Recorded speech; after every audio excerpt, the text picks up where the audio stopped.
تا حالا شده یه چیزی رو ول نکنی، نه چون مهمه، فقط چون ذهنت ولش نمیکنه؟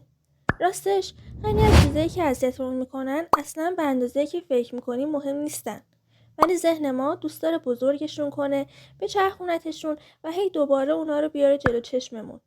ما معمولا از خود اتفاق خسته نمیشیم، از این خسته میشیم که ولش نمیکنیم و همه‌اش یک حرف، یک رفتار و یک اتفاق نصف نیمه توی ذهنمون پخش میشه برای ناراحتی بعدی. مشکل از جایی شروع میشه که میخوایم چیزایی رو کنترل کنیم که اصلا قرار نیست کنترل پذیر باشن.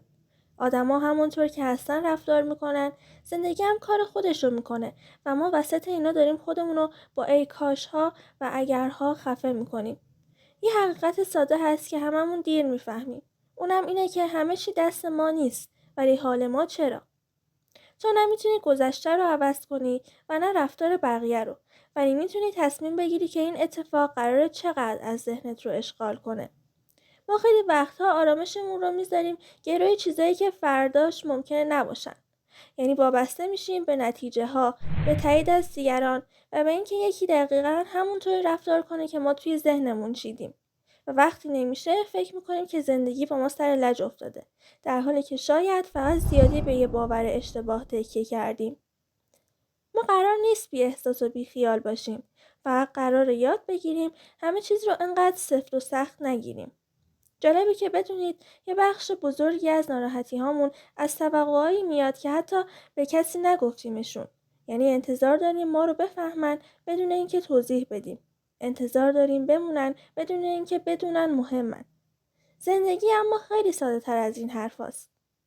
یعنی نه قرار کامل باشه و نه همیشه مطابق میل ما. آرامش از جایی میاد که به جای جنگیدن با واقعیت یاد بگیریم باهاش راه بیایم. آیین زندگی دقیقاً همینه.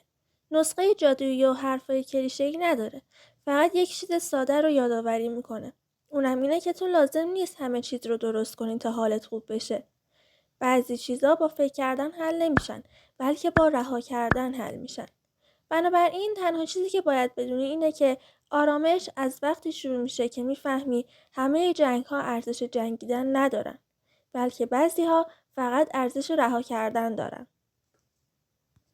ممنون که تا اینجا گوش دادی. تا ویدیوی دیگه، خدا نگهدار.